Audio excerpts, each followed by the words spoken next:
बनारस में सुबह का वक्त था। शहर के सभी लोग अपनी हर रोज की भागदौड़ भरी जिंदगी की शुरुआत कर चुके थे। आरटीआई कॉलेज में सभी स्टूडेंट्स का आना शुरू हो गया था। एक लड़की फुर्ती से कॉलेज के कॉरिडोर में दौड़ती हुई जा रही थी। कनक दौड़ती हुई अपनी क्लास में आई और एक तरफ बेंच पर बैठकर अपनी स्टडी में डूबी सई के सामने रखी बुक्स को उठाकर एक एक कर बंद कर हाँफते हुए बोली, तू यहाँ लगी पड़ी है, बाहर हरियाली छाई हुई है। सई आंखों को सिकोड़ते हुए नासमझी में बोली, क्या हरियाली? कनक ने बुक्स बंद करने के बाद जबरदस्ती सई को अपने साथ ले जाने लगी। सई उसके पीछे चलते हुए बोली, यह क्या कर रही है तू? असाइनमेंट बनाना है मुझे, कल लास्ट डेट है। कनक ने रुककर उसकी तरफ देखा। असाइनमेंट को मार गोली, आज तेरा हीरो आया है, देख तो कितना हॉट लग रहा है यार। सई ने ये सुना तो उसकी धड़कनें ट्रेन की स्पीड से भी तेज धड़कने लगी। सच? आदित्य आया है? हाँ हाँ, तेरा आदित्य आया है, सच्ची यार। क्या किलर लुक है आज उसका। लड़कियां तो पागल हो रही है उसके पीछे।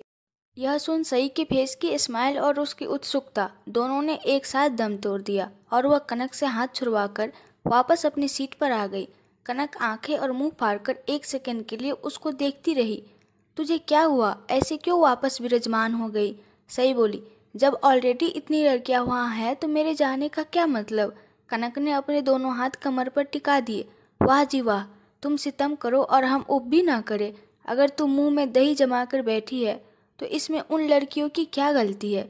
तू फर्स्ट सेमेस्टर से ही उसे लाइक करती है, लेकिन अब 6 सेमेस्टर का एंड टाइम चल रहा है। तूने उसको प्रपोज करना छोड़ एक सिंगल हाई भी नहीं बोला है। अभी वो कोई अंतर्यामी बाबा तो नहीं है कि तू उसको कुछ ना बोले, बट वो तेरे दिल का सारा हाल पता कर ले। मुझे तो लगता है कि उसे ये भी नहीं पता कि उसकी क्लास में कोई सई नाम की कोई लड़की भी है। देख सही, वो हमारा क्लासमेट है, तो तुझे एटलीस्ट इतना तो बेनिफिट लेना चाहिए था। क्लास की सारी गर्ल्स उससे बात करती है, बट तू है कि अपनी पढ़ाई के आगे कुछ देखती ही नहीं। सही बोली, तो क्या करूँ यार, मेरी हिम्मत ही नहीं होती उसे फेस करने की। फिर जिस कैरेक्टर का वो लड़का है उसके बाद तो खुद पर गुस्सा आता है कि मैं क्यों उसे पसंद करती हूँ। लड़कियाँ तो ऐसे बदलता है जैसे कपड़े बदल रहा हो। पता नहीं कितनी लड़कियों को डेट कर चुका है। हमारी क्लास की ही ऑलमोस्ट सारी गर्ल्स उसके साथ डेट पर जा चुकी है। ये लड़कियां भी कैसी है यार, सब जानते हुए भी उसे डेट करती है। दौलत है तो क्या कुछ भी करेगा। कनक बोली, आई नो, बट कॉलेज में तो वो काफ़ी सीरियस रहता है। आई मीन लगता ही नहीं है कि वो प्ले बॉय टाइप कुछ है। सही बोली, हो सकता है कि वो यहाँ संस्कारी बनने का दिखावा करता हो। काश वो एक्चुअल में डिसेंट होता। तभी लेक्चर स्टार्ट होने वाली बेल रिंग होने लगी। सारे स्टूडेंट्स अपनी अपनी क्लासेस की तरफ दौड़ पड़े। सई की क्लास अगले 5 मिनट के अंदर फुल हो गई। सई ने अपने बालों को कानों के पीछे करते हुए क्लासरूम के डोर से एंटर करते आदित्य को देखा। सच में आज वो बहुत हैंडसम लग रहा था। उसने वही ब्लू शर्ट पहनी थी जो सई को पसंद थी। कनक ने धीरे से सई को बोला, तुझे याद है एक रोज़ तूने कैफेटेरिया में बोला था मुझे कि तुझे गौतम पर उसकी ये ब्लू शर्ट बहुत अच्छी लगती है। देखना आज उसने वही कैरी की है। सई ने देखा कि आदित्य उसी की तरफ आ रहा था। यह देख उसके दिल की धड़कनों ने मैराथन रेस शुरू कर दी। कई सवाल उसके दिमाग में कुनकुनाने लगे। ये इस तरफ क्यों आ रहा है? क्या ये मेरे पास आ रहा है? क्या इसे किसी ने बोल दिया है कि मैं इसे लाइक करती हूँ? सई कुछ डिसाइड करती कि आदित्य उसकी रॉ से पहले वाली रॉ में बैठ गया। सई ने चैन की सांस ली, वरना उसकी तो हालत ही पस्त हो गई थी। आदित्य के वहाँ बैठते ही लड़कियाँ उसके आसपास बैठ गई और उसे इम्प्रेस करने की कोशिश करने लगी, बट वो हमेशा की तरह शांत बैठा रहा। सई और कनक के पीछे वाली बेंच पर बैठी मोनिका अपनी फ्रेंड से धीमी आवाज में बातें कर रही थी। यू नो व्हाट, कल रात हम डिनर पर गए थे। आदित्य की तो नजरें ही नहीं हट रही थी मुझसे। उसने मेरा हाथ अपने दिल पर रख अपनी वो तेज होती दिलों की धड़कनें सुनवाई। मैं तो डर ही गई थी कि कहीं इसका हार्ट फेलियर ना हो जाए। मैंने इसे डांटा भी कि तुम हमारा रिलेशनशिप यहाँ कॉलेज में सभी के सामने एक्सेप्ट क्यों नहीं कर लेते। तो इसने कहा कि अगर मैं हमारा रिलेशनशिप एक्सेप्ट कर लेता हूँ तो कॉलेज की बाकी गर्ल्स के दिल टूट जाएंगे, और ऐसा हुआ तो गॉड बुरा मान जाएंगे। क्या फ़र्क पड़ता है कि ये कॉलेज में कितनी लड़कियों के साथ फ्लर्ट कर रहा है। मैरिज तो हम दोनों की होगी। इन फाइनल एग्जाम्स के ख़त्म होते ही हम दोनों की मैरिज हो जाएगी। मोनिका की इन बातों ने तो सई का दिल ही तोड़ दिया था, और उसका दिल हर रोज़ इसी तरह टूटता था। बस अपने एक्सपीरियंसेस सुनाने वाली लड़कियां हर रोज़ अलग अलग होती थी। कनक ने सई की तरफ देखा। ये लड़का थकता नहीं है क्या? लड़कियों के साथ फ्लर्ट करते हुए। पता नहीं किस लड़की से ये शादी करेगा और किसी एक से करेगा भी या नहीं। सई ने खुद को संभाला और अपनी स्टडी में बिजी हो गई। लेक्चर फिनिश होने के बाद सई वहाँ और नहीं रुक सकी। वह सीधे क्लासरूम से बाहर निकल गई। बट उसे नहीं मालूम था कि आदित्य की आंखें उस पर ही थी, जहाँ बाकी गर्ल्स उसके नज़दीक रहने के लिए तरह तरह के हथकंडे अपनाती थी। वहाँ ये लड़की इन 3 सालों में एक बार भी उसके पास नहीं आई थी। पास आना तो बहुत दूर की बात है, उसने इसे कभी हेलो भी नहीं बोला था। आदित्य के नज़दीक बैठी लड़कियों ने उसकी आंखें क्लास से जाती हुई सई पर टिकी देखी तो जल उठी कि हम आदित्य के लिए इतना बंठन कराती है, बट ये ठीक से हमें देखता तक नहीं। बट वो एटीट्यूड से भरी हुई सई, जिसने इसे कभी घास तक नहीं डाली, ये उसे देख रहा है। कुछ दिन हर रोज़ की तरह ही निकल गए। आज सई के बैच का लास्ट डे था। लंच के बाद वो अपनी क्लास में आई और नेक्स्ट लेक्चर के लिए अपनी बुक्स निकालने को बैग ओपन किया तो उसमें एक लेटर था। सई को समझ नहीं आया कि ये किसने उसके बैग में डाला। उसने उस लेटर को ओपन कर पढ़ना स्टार्ट किया। कॉलेज की हर लड़की मुझ पर फिदा है। फिर तुम्हें किस बात का गुरूर है जो एक नज़र मेरी तरफ उठाकर भी नहीं देखती? अगर मैं किसी लड़की को एक बार देख भी लेता हूँ तो वो खुद को लक्की फील करने लगती है। मैं जिस किसी भी लड़की पर हाथ रख दूँ तो वो मेरी हर ख्वाहिश पूरी करने के लिए बेताब हो जाती है। मेरी सरगोशी का आलम कुछ यूँ है कि लड़कियाँ मेरे लिए अपनी जान तक दे सकती है, लेकिन तुम तो सबसे अलग हो।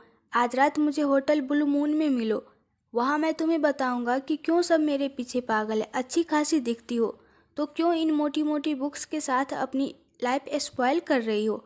यूनिवर्सिटी टॉपर तो तुम ऑलरेडी हो, फिर इतना पढ़कर क्या करोगी? अपनी खूबसूरती का इस्तेमाल करना सीखो, मुझे इम्प्रेस करने की कोशिश करो। हो सकता है कि मैं तुमसे शादी कर लूँ, और अगर ऐसा हुआ तो तुम्हारी लाइफ तो बिल्कुल सेट हो जाएगी। मेरे डैड बहुत अमीर है, तुम राज करोगी उस घर पर। मैं वेट करूँगा तुम्हारा होटल में। हाँ, अगर तुम अपने साथ की कोई कीमत लेना चाहो तो वो भी बेझिझक बता देना। तुम्हारा और सबका आदित्य। सई ने यह पढ़ा तो आग बबूला हो गई। उसने एक तरफ बैठे आदित्य को देखा जो अपने एक दोस्त के साथ बात कर रहा था। सई ने आओ देखा न ताव, वह उसके पास जाकर खड़ी हो गई। How dare you! सई को गुस्से में अपने सामने खड़ा देख आदित्य भी अपनी चेयर से उठकर खड़ा हो गया।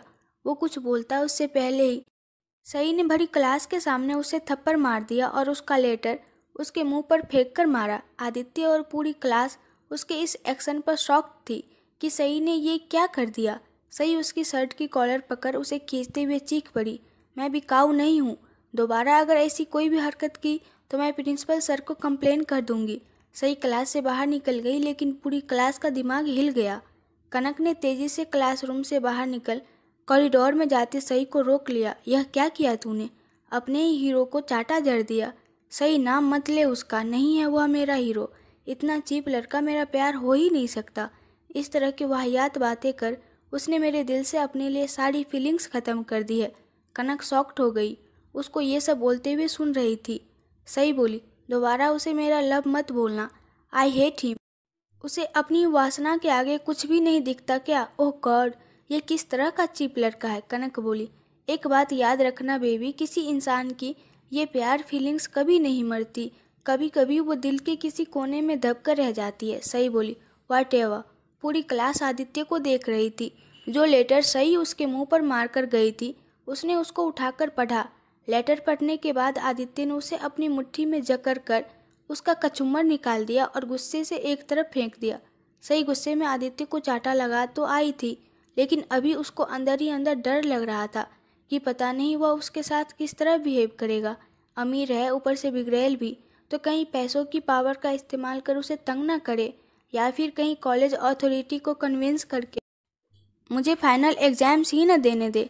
नहीं, कुछ भी हो, बट कोई भी मेरी सेल्फ रिस्पेक्ट के साथ ऐसे नहीं खेल सकता। मैं अपने साथ किसी को इस तरह की हरकत करने की परमिशन नहीं दे सकती। जो होगा देखा जाएगा। कॉलेज में सई के आदित्य को चाटा मारने वाली बात फैली तो सभी स्टूडेंट्स बवंडर आने का इंतजार करने लगे कि आदित्य जैसा प्ले बॉय एक आमसी लड़की का थप्पड़ तो बिल्कुल भी बर्दाश्त नहीं करेगा। वो कोई ना कोई धमाका तो जरूर करेगा। लेकिन उसने सभी की सोच के विपरीत ऐसा कुछ भी नहीं हुआ था। सई भी अपनी लाइफ में सुनामी आने का इंतजार कर रही थी, लेकिन दूसरी तरफ से कोई भी एक्शन नहीं आया था। यह उसके लिए बड़ी हैरानी वाली बात थी। सई ने सोचा कि शायद उस लड़के को अपनी गलती का एहसास हो गया हो, या फिर सई का चांटा उसे इतने जोर से लगा कि उसके दिमाग के सारे तार झनझना उठे हो और वो उसे फेस करने से डर गया हो। उस दिन के बाद क्लासेज बंद हो गए और स्टूडेंट्स की प्रिपरेशन लीव्स स्टार्ट हो गई। कुछ टाइम बाद एग्ज़ाम भी स्टार्ट हो गए थे। कॉलेज में अभी भी कुछ नहीं बदला था। आदित्य के लिए लड़कियों की दीवानगी अभी भी अपने चरम पर थी। आदित्य और सई का रोल नंबर एक दूसरे से काफ़ी दूर था, तो दोनों की क्लासेज काफ़ी दूर होती थी, इसलिए उनका आमना सामना भी नहीं होता था। सई ने पूरी शिद्दत के साथ अपनी प्रिपरेशन की और एग्ज़ाम्स दिए। महीने भर के बाद रिजल्ट भी आ गया और हर बार की तरह इस बार भी सई को पूरा भरोसा था कि यूनिवर्सिटी तो वही टॉप करेगी। लेकिन जब रिजल्ट आया तो उसके होश फाफ्ता हो गए, क्योंकि इस बार उसने नहीं, आदित्य ने यूनिवर्सिटी टॉप की थी। अपना रिकॉर्ड टूट जाने पर सई का मुंह छोटा सा हो गया था। कनक ने कॉल कर उसकी खूब टांग खिंचाई की थी। यह आदित्य ने तुझसे उस थप्पड़ का बदला लेने के लिए यह अलबेला सा तरीका निकाला है। मैं तो सोच रही थी कि वो आशिकों का सरदार थप्पड़ खाकर चुप बैठ गया, लेकिन उसने तो तुझे तेरी ही फील्ड में घुसकर हरा दिया। सई बोली, व्हाटएवर, इसी सेमेस्टर में टॉप किया है ना उसने, लेकिन मैंने तो पिछले 5 सेमेस्टर टॉप किए हैं, तो उन सब का एवरेज निकाल कर मैं यूनिवर्सिटी टॉपर हुई। कनक बोली, तू समझी ही नहीं, उसे तो तेरे थप्पड़ का जवाब देना था, जो कि वह दे चुका है। बाकी सारे एक्सक्यूजेस तो तेरा दिल बहलाने का तरीका है। तुझे बहुत बुरा लग रहा होगा ना कि उसने तेरे सपने को ज़्यादा नहीं तो थोड़ा चकनाचूर किया ही। सई की पीजी फाइनली कंप्लीट हो चुकी थी। वह अपने पैरों पर खड़ा होना चाहती थी, लाइफ में कुछ करना चाहती थी और अपने पापा की हेल्प करना चाहती थी। तो ये वक्त उसके इन ड्रीम्स को पूरा करने का था। उसने कई जगह पर इंटरव्यू के लिए अपने रिज्यूम सबमिट कर दिए थे। 1-2 कंपनीज में उसका इंटरव्यू हो गया, लेकिन बात नहीं बनी। बट उसे पूरा भरोसा था कि जल्दी ही उसे एक अच्छी जॉब मिल जाएगी। 3 दिन बाद उसका एक कंपनी में इंटरव्यू हुआ और अच्छे पैकेज के साथ उसका सिलेक्शन भी हो गया। सई तो बहुत ही ज़्यादा खुश थी कि वो इंडिपेंडेंट हो गई है। उसके पेरेंट्स उसे जॉब के लिए अकेले बेंगलुरु भेजने के लिए एग्री नहीं थे, बट सई ने उन्हें थोड़ा प्यार से समझा बुझा और बहुत ज़्यादा मिन्नतें कर मना ही लिया था। उसके पेरेंट्स माला और अशोक खुद उसे बेंगलुरु शिफ्ट कराने आए थे। वहाँ उन्होंने उसके लिए पीजी में रहने की व्यवस्था कर दी थी। अपनी इकलौती बेटी को खुद से दूर करने के लिए उनका दिल तो नहीं मानता था, लेकिन वो उसकी उड़ान में भी बाधक नहीं बनना चाहते थे। सई को अपनी जॉब शुरू किए 4 महीने हो चुके थे। उसकी पर्सनल और प्रोफेशनल दोनों लाइफ बहुत अच्छी जा रही थी। वहाँ भी उसके कई फ्रेंड्स बन गए थे। कनक से पहले तो उसकी बातें हो जाती थी, बट फिर उसकी शादी के बाद वो अपनी गृहस्थ में व्यस्त हो गई। इन 4 महीनों में सई अगर कुछ नहीं भूली थी तो वह था आदित्य। आदित्य उसका 3 सालों का साइलेंट लव था। उसे भूलना कोई मजाक तो नहीं था, पर उसने जो किया उसे भी नहीं भुलाया जा सकता था। सई के पेरेंट्स ने उसको प्रॉमिस किया था कि वह उसको पहले 1 साल तक जॉब करने देंगे, उसके बाद ही उसके लिए कोई ऐसा लड़का ढूंढेंगे जो कि बेंगलुरु में सेटल हो और उसे सई की जॉब से कोई दिक्कत भी ना हो। जब बच्ची ने इतनी मेहनत से यह मुकाम हासिल किया है तो वह उसके सपनों को उससे छीनना नहीं चाहते थे। सई हर रोज़ कोशिश करती थी आदित्य को भूल जाने की, पर किसी न किसी बहाने उसे याद आ ही जाता था। उसको नहीं मालूम था कि आदित्य कहाँ है, क्या कर रहा है। वह चाहती तो अपने पुराने कॉलेज के साथियों से उसके बारे में पता कर सकती थी, लेकिन वह सब जानने का ना तो उसके पास कोई रीज़न था और ना ही कोई हक। फिर वह भी वापस से वही सब पुरानी यादों को ताज़ा नहीं करना चाहती थी। मोनिका बोल तो रही थी कि उसकी और आदित्य की फैमिलीज़ के बीच उनकी शादी की बातें होने वाली है, तो हो सकता है कि दोनों की शादी हो गई हो, या फिर अपनी आदत से मजबूर आदित्य ने किसी और लड़की से शादी कर ली हो। हर दिन की तरह आज भी सई ऑफिस जाने के लिए बस स्टैंड पर खड़ी हो गई और अपनी बस का इंतज़ार करने लगी। वहाँ के एमएलए का बिगड़ैल भतीजा विभोर अपनी महंगी कार से उस रास्ते से ही जा रहा था कि उसकी नज़र सई पर पड़ी। सई की खूबसूरती को देखते ही वह उसका कायल हो गया और उसे हासिल करने की चाहत ने उसके दिलो दिमाग में जुनून सा बस गया। उसने अपनी कार को सड़क किनारे पार्क किया और दूर से ही सई को अपनी वासना भरी नज़रों से देखने लगा। कुछ टाइम बाद वह कार से निकलकर उसके पास आकर खड़ा हो गया। उसे पास से तो सई और भी ज़्यादा हसीन दिख रही थी। उसकी दूधिया स्किन और गले पर तिल ने विभोर को सई के लिए और बेकरार कर दिया। वह सई के सामने हाथ जोड़कर खड़ा हो गया। नमस्कार, आप यहाँ अकेले खड़ी है, आइए मैं आपको लिफ्ट दे देता हूँ। कहाँ जाना है आपको? सई बोली, सॉरी मैं आपके साथ नहीं जा सकती, मेरी बस का टाइम हो गया है, वो अभी आती ही होगी। विभोर को एक लड़की का खुद को ना करना अच्छा नहीं लगा था। क्यों, आप मेरे साथ क्यों नहीं जाएंगी? सई को वो लड़का थोड़ा पागल लगा। मैं आपके साथ क्यों जाऊंगी, मैं तो आपको जानती तक नहीं। विभोर ने बेशर्मी से उसका हाथ पकड़ लिया। जब साथ चलोगी तो धीरे धीरे जान भी जाओगी, दोनों आज मिलकर एंजॉय करेंगे। विभोर सई को फोर्सफुली अपने साथ खींचकर ले जाने लगा। सई खुद के साथ अचानक हुए इस इंसिडेंट से भौचक्की रह गई। वो उसकी गिरफ्त से खुद को आज़ाद कराने की कोशिश करती हुई तेज आवाज़ में मदद के लिए चिल्लाने लगी। विभोर अपनी पावर और दौलत के नशे में चूर होकर उसे अपने साथ ले जाने लगा कि तभी उसे सड़क पर आते जाते लोग दिखे। वह अब सबके सामने तमाशा नहीं बनाना चाहता था, क्योंकि उसके चाचा की रेपुटेशन पर दाग लग सकता था। इसलिए उसने सई को छोड़ दिया और उसे धमकाने लगा, आज तो छोड़ रहा हूँ तुम्हें, लेकिन जब तक तुम्हें हासिल नहीं कर लूँगा चैन से नहीं बैठूंगा। अगर तुम्हारा कोई बॉयफ्रेंड है या बनाने का सोच रही हो तो उसे पहले ही वार्निंग दे देना कि जब तक मैं तुम्हें हासिल न कर लूँ वो तुमसे दूर रहे। अगर तुम प्यार से मेरी बात मान लोगी तो तुम्हें बहुत सारे पैसे दूंगा, लेकिन अगर ज़बरदस्ती करनी पड़ी तो फिर तुम्हें सिर्फ तकलीफ ही होगी। उसने अपना विजिटिंग कार्ड निकालकर ज़बरदस्ती सई के हाथ में थमा दिया। 1 हफ्ते का वक्त दे रहा हूँ, चुपचाप इस पते पर आ जाना, वरना 8वें दिन तुम्हें ज़बरदस्ती ले जाऊंगा, समझी? सई को डरा धमकाकर विभोर अपनी ही मस्ती में झूमता हुआ वहाँ से अपनी कार में बैठकर वहाँ से चला गया। लेकिन सई डर से अभी भी थर थर काँप रही थी। उसने कभी नहीं सोचा था कि उसके साथ बीच सड़क पर इस तरह की कोई बदतमीजी करेगा। थोड़े ही टाइम में बस आ गई और सई उसमें चढ़ गई। विभोर अपने आवारा दोस्तों के साथ बैठा था, लेकिन उसकी आंखों के आगे सई और उसकी खूबसूरती ही घूम रही थी। वह बस उसे हासिल करना चाहता था, लेकिन ये 7 दिन भी वो खुद पर काबू नहीं कर पाएगा, इस बात का उसे भरोसा था। सई ऑफिस पहुंची तो उसे घबराया देखकर उसकी फ्रेंड्स ने उससे बात की तो सई ने उन सभी के साथ अपनी प्रॉब्लम शेयर की। हर कोई इस बात पर शॉक था कि कैसे अपनी पावर के नशे में आकर वह विभोर उसे सबके सामने छेड़ कर ही नहीं बल्कि धमकी देकर भी गया है। सभी ने सई को पुलिस कंप्लेन करने का बोला। शाम को सई अपने कलीग आशीष के साथ पुलिस स्टेशन गई और विभोर के खिलाफ कंप्लेन लिखवाने की बात कही। थाने के इंचार्ज इंस्पेक्टर ने जब विभोर का नाम सुना तो सई को विभोर की पावर और पोजीशन के बारे में बताकर उसे कंप्लेन ना लिखवाने का दबाव बनाने लगा।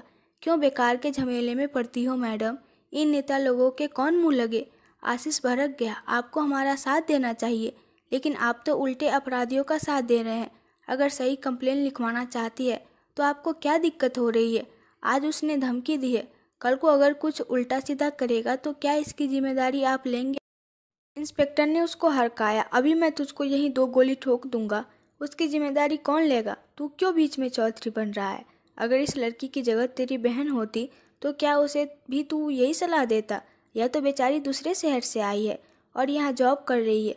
यहाँ इन लोगों की कंप्लेन कराने पर वो नाराज हो गए तो इनको लेने के देने पड़ जाएंगे। हो सकता है कि अगली बार अपहरण भी करवा ले या रेप ही कर डाले। आपको कहाँ गायब कर देंगे, किसी को भनक तक नहीं लगेगी। समझा करो मैडम, आप हो ही बड़ी खूबसूरत।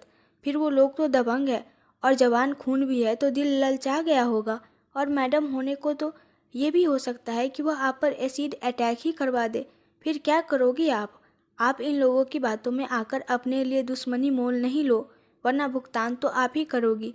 फिर लड़की जात हो। इंस्पेक्टर ने सिपाही को इशारा किया तो उसने थाने से बाहर जाकर विभोर को कॉल की और बताया कि उसके खिलाफ कंप्लेन लिखवाने के लिए एक सई नाम की लड़की आई है। उसका कहना है कि विभोर ने सुबह के वक्त उसे ज़बरदस्ती ले जाने की कोशिश की और धमकी भी दी है कि उसे 1 हफ्ते के बाद उठाकर ले जाएगा। विभोर समझ गया कि ये वही खूबसूरत लड़की है, तो उसको वहीं रोके रख, मैं आ रहा हूँ। सिपाही ने अंदर आकर इंस्पेक्टर के कान में बोल दिया कि विभोर वहाँ आ रहा है, तो इंस्पेक्टर एक इम्पोर्टेंट कॉल होने का बहाना कर वहाँ से उठकर चला गया। सई और आशीष वेट कर रहे थे कि कब इंस्पेक्टर वहाँ आए और वह लोग अपनी रिपोर्ट दर्ज करवाए। 10 मिनट हुए थे कि पुलिस स्टेशन में विभोर अपने चेलों के साथ आ धमका। सई को देखते ही वह पागल सा हो गया और उसके पास चला आया। उसने एक चेयर खींचकर सई के सामने रख ली और बैठ गया। यह देखो, तुमसे मिलने कौन आया है? मैंने सुना कि तुम मेरे खिलाफ कंप्लेन लिखवाने आई हो। इसलिए मैं खुद ही आ गया। अभी तो मैंने कुछ किया भी नहीं और तुम रिपोर्ट लिखवा रही हो। यह तो बहुत गलत है ना। अगर रिपोर्ट लिखानी है तो चलो कुछ गलत कर ही ले। सही आशीष के पीछे की तरफ खड़ी हो गई। आशीष यही है वह। आशीष ने उसका हाथ पकड़ अपने पास कर लिया। यह देखकर विभोर गुस्सा हो गया। सही नाम है ना तुम्हारा? नाम तो बहुत अच्छा है, लेकिन मुझे तुम्हारा ये काम पसंद नहीं आया। मैंने सुबह ही बोला था ना कि जब तक मैं तुम्हें हासिल ना कर लूँ तब तक लड़कों से दूर ही रहना। लेकिन यहाँ तो ये लड़का अभी से मेरे सामने ही तुम्हारा हाथ पकड़े जा रहा है। ये तुम्हारा बॉयफ्रेंड है। आशीष, तुझे उससे क्या? तेरे जैसे गुंडों को अच्छी तरह जानता हूँ। मैं अभी पुलिस में रिपोर्ट दर्ज करवाऊंगा और जब वो तेरी सेवा करेंगे तो तेरी सारी गर्मी निकल जाएगी। विभोर और उसके चेले आशीष की बात पर हंसने लगे। विभोर बोला, इतनी देर से तू यही तो करने की कोशिश कर रहा था, लेकिन अब तक लिखी क्यों नहीं? मत्तीमंद आदमी। जब तक विभोर खुद नहीं चाहेगा उसके खिलाफ कोई रिपोर्ट दर्ज नहीं करा सकता। वो पुलिस वाला इंस्पेक्टर विभोर के सामने अपने हाथ जोड़ खड़ा हो गया। आप यहाँ पधारे विभोर बाबू, हमारा दिन बन गया। विभोर बोला, क्यों इंस्पेक्टर, तूने इनको बताया नहीं हमारी ताकत और हैसियत के बारे में? उसने अपने जूते को इंस्पेक्टर की चेयर पर रख दिया तो इंस्पेक्टर अपनी पॉकेट से हैंकी निकाल उसके जूते को साफ करने लगा। आशीष और सई उसके इस कदम से हैरान थे।